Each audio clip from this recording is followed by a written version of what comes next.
Well, hello and happy Tuesday, everybody. Welcome in. Alyssa Orange here with Mike Irwin. And Mike, we named this, Does Arkansas Break the Gainesville Spell? And what we mean by that is Arkansas has not won in Gainesville since 1997. They did it in 95, have yet to win there since. 0-13. Does that elusive win in Gainesville come tonight?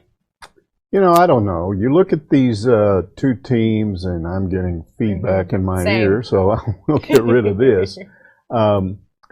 They're similar in almost every respect. Arkansas is scoring a few more points a game. Florida's shooting percentage is a little better. They're both similar in rebounding, similar in free throws, except Arkansas has actually made 75 more free throws, which means they've shot more this year, which that would take away, maybe you'd think, that advantage that teams always have over Arkansas, which they're always shooting free throws. And Florida doesn't get to the line as much as some of the other teams. So that looks good. All of this, you know, their record, their overall record is exactly the same. So why is one team 4-8 and the other team 8-4? It's who they played. Florida has won 4 of 5. Now, who have they beaten? They've beaten Vanderbilt twice. They're 14th. They've beaten Georgia. They're 13th. And they've beaten A&M. They're 11th. Now you look at Arkansas's 4-game losing streak. Missouri's the only one of those teams that's lower division. The other two are up there. So Arkansas has played a tougher schedule going into this game than Florida has. But Florida's the team on a roll because of who they've played and how the schedule has worked out. So if you look at all that, you'd say, yeah, they might have a chance at winning this game. But, I mean, all of us that have watched this series unfold every other year down in Gainesville, it's like, you know, Arkansas turns into a different team when they get down there, and I don't know what that is. Yeah, it's been a really weird setting when it comes to Arkansas being down there, but they've beaten Florida recently. They've done it in the SEC tournament. They've done it at neutral sites and here at home. So this Florida team very much dependent on young guys as well. They've got a guy in Kerry Blackshear who transferred over from Virginia Tech last year. He was up in the air to possibly come to Arkansas, went back to his home state of Florida, played for the Gators. He was the preseason SEC Player of the Year, but hasn't really done a whole lot this season to kind of merit that kind of status this postseason. We're going to talk real fast as we continue to talk more about this game, but first let's hear from head coach of the Florida Gators, Mike White. I think, awareness. I think that they're really athletic. I think they've got really good versatility defensively. They can switch a lot of different spots. I think their front court guys are as quick and fast as any front court in our league. Good speed and quickness and length in the back court. They extend, they pressure you. You know, oftentimes you'll see teams that turn you over as often as they do also defend the three because they're out there. You know, they're extended. Their defense is extended. You know, I think they're leading the league in turnover margin, if I'm not mistaken, and in steals, and at the same time, running guys off the three and making threes contested. They've got a lot of stats that are really impressive. The way that they draw fouls, the way Mason.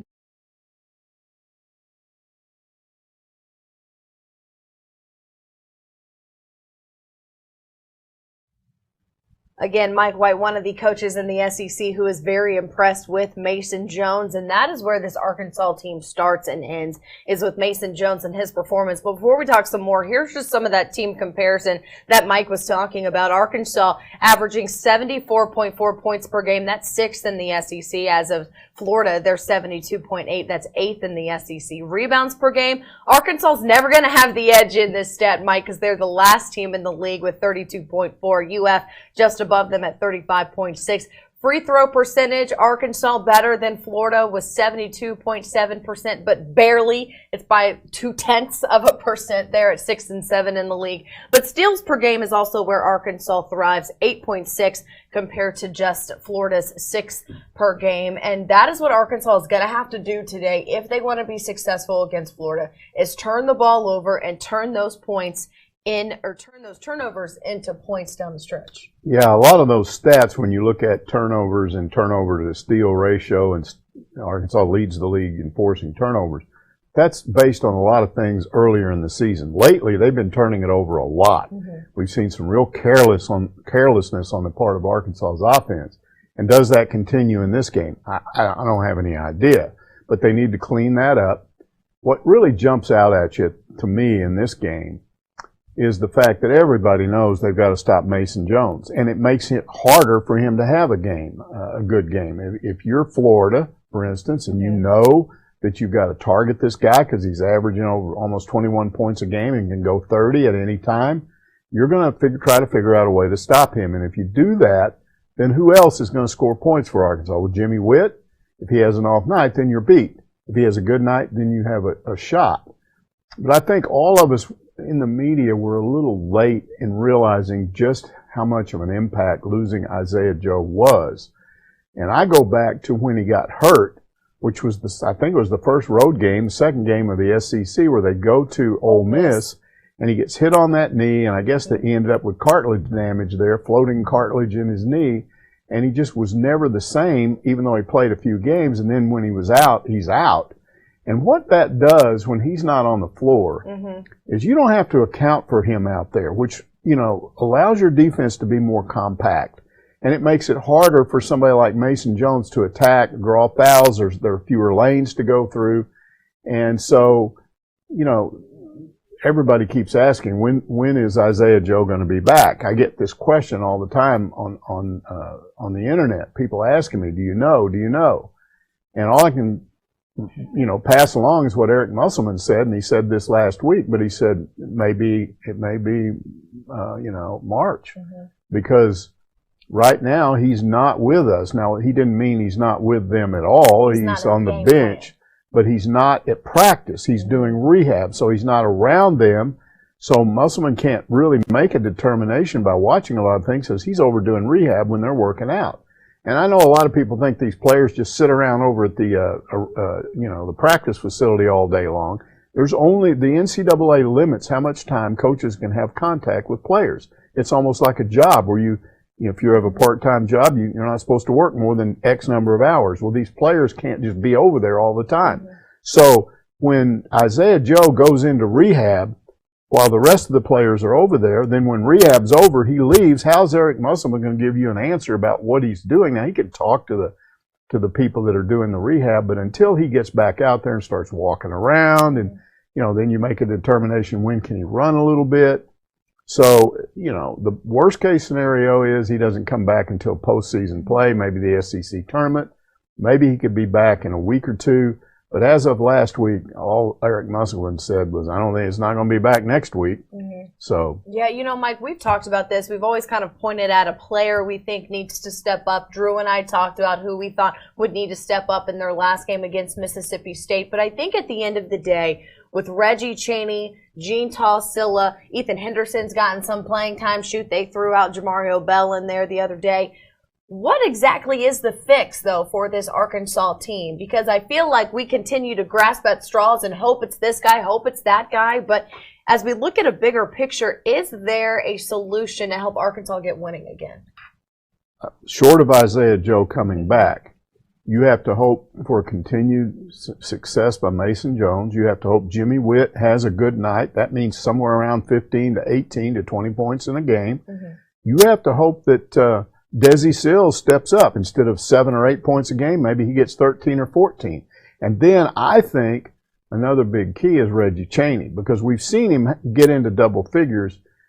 He plays really well at times, and then he goes and does something really brain dead. And I think some of that is just a lack of playing time that he's had over the last 2 years. I've said before, I think all he needs is confidence, because we've seen him do some amazing things. He's very quick for a guy as big and physical as he is, and he looks really good at times, but then at other times he misses point-blank layups. He turns the ball over. He commits a dumb foul. And I think he's just has not had enough playing time, enough experience, and he's getting that now because they're having to rely on him more. But he's really a big key to this thing. If he were to bust out and score 20 points in a game tonight, and I think he's capable of that, because, Florida's a big team. They got 6'9" forward, they got a 6'10" forward, they got 2 6'11" guys. You'd think they'd be dominating on the boards, and they're not. Young, though. They're not dominating on the boards. So if a Chaney went in there and had a really good game, I think that might make the difference. But we always tend to think of, if Arkansas wins, Isaiah Joe's going to score 30. Yeah. But what we've seen is he scores 30 and they lose. So, and here's a final point I will make about that. They have been incredibly unlucky. Yes, some of their problems have been of their own making.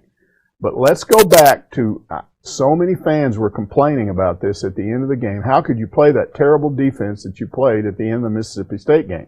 Go back and look at it. And look at it from two angles. Look at it from the floor angle and above. And what you will see is that they ended up double teaming the shooter, who was forced to go wide and try a looping layup, which missed. That part of the defense is good because they had to be careful. They didn't want to foul there. So they forced him to go around them and shoot up. He missed that. Now, why was there the tip in? Because Adriel Bailey, who was right alongside the shooter, when he saw that ball go up, he moved toward the basket, under the basket, so he could get the rebound if it didn't go in. And what happens?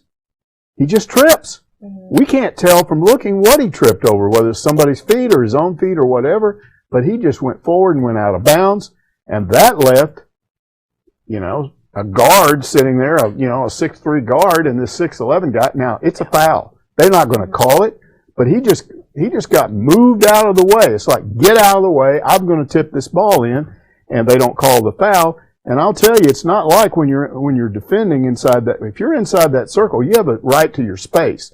And if somebody knocks you out of bounds going up and tipping the ball in, that should be a foul. But they're not going to call that. So this is a little bit of the unlucky situations that you get into. And there's been others where, if this didn't happen and that happened, and you go back and you look and they didn't really have a lot of control over that. Yeah, unlucky or lucky or whatever you want to call it. Right now, Arkansas desperately needs an SEC win. Big picture right now, Mike, Arkansas is either out of the NCAA tournament or some guys have them in their first 4 in, or they'd be playing in Dayton, and then they'll get rest into the rest of the field of 64. So how big is this game if Arkansas wants to be looking at March instead of the NIT? I think they do need to win it. I think it's a kind of a last chance deal. I think if they lose it, I think they're in trouble now. I don't know. I don't think anyone doesn't think they're in trouble now, but is there any way to salvage? Yeah, they would have to start winning games. I think they got to get back up close to even in the SEC, and they're 4-8. So that means winning 4 straight games, which I don't think they can do. Now, I don't know that you have to get totally even up with their good preseason record, but I think it's close. And I think we've all got to accept the fact that this is probably an NIT team. And the one thing they couldn't afford to happen, and that is lose one of their top 3 guys in terms of scoring. Any one of those guys, Mason Jones, Isaiah Joe, Jimmy Witt, I don't think if any one of those 3 got injured and stopped playing, I think this team is dead because of the limitations they've got. And it's just a hand they were dealt at the start of the season. This all was Daniel Gafford going out. If Gafford doesn't come out, this is a totally different team. But he made that decision, and it really put this team in a bad position. And I think most fans understand this. This is kind of a year. I mean, there was a little bit of a controversy in that game on Saturday because somebody made the point. Look, it's not that the arena doesn't have a lot more empty seats here because we're giving up on the team. It has more empty seats because we're just not, we realize what's happening this year, so we're going to be back next year.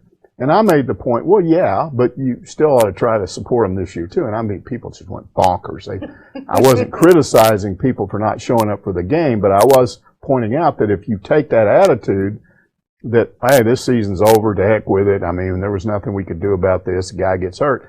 But we'll be back next year. And all of that is reality. I have no doubt the place will be almost full next year because look what they've got coming in. They've got 4-star guys. They've got 2 guys right now that are redshirting that are both really good. One of them 7'3". They've got, you could easily have Mason Jones back. All 3 of those guys. Joe back, Reggie Chaney. Yeah, those guys just are back. not Jimmy Witt's the only one we know for sure that won't be back because he's a senior. And Adriel Bailey. So, I mean, you could get a good chunk of this team's power scoring part back. You have what we're being told by the people that understand recruiting, you're going to have maybe 3 point guards next year. I'm not sure they got one that's good this year. They've got one that is a point guard, and he's out of control a lot of time. So you're going to have point guards. You're going to have 2 big guys. You're going to have, you're going to have a deeper bench. You're not going to be limited in size. They've got so many things they can answer with next year that they don't have this year. I can't really fault fans for saying, Yeah. give it up on this year. We'll be back again next year. But that's the reality of where we're at right now. Well, we'll see what happens down the stretch. Of course, this game happening tonight, 6 o'clock tip. It's early on the East Coast on ESPNU. So make sure you have that channel. Of course, you can always watch it online if you do not. Pre-game, of course, talking with Mike Irwin about winning this game. It's important for Arkansas. We'll see again if they can beat and break the Gainesville spell. I am in favor of breaking any kind of Gainesville spell, so I hope it happens tonight. It might just happen in a year in which you think they can't do it, because this is not a typical Florida team. Mm-hmm. They're not as good as they have been, and there's this feeling, and I could be wrong on this, but here's what I hear. Florida's on the upswing. And I look at who they played, and I go, well, if you played the 14th team twice, and the 13th team, and the 11th team, and you won those games, you might be on the upswing. Well, they were preseason ranked 6th, I think, in the country. They are no longer in the rankings. It has not been a Florida year for Florida, for sure. We'll see if Arkansas can get the win again, 6 o'clock on ESPNU. For Mike Irwin, I'm Melissa Orange. Thanks for watching, and we'll see you after the game.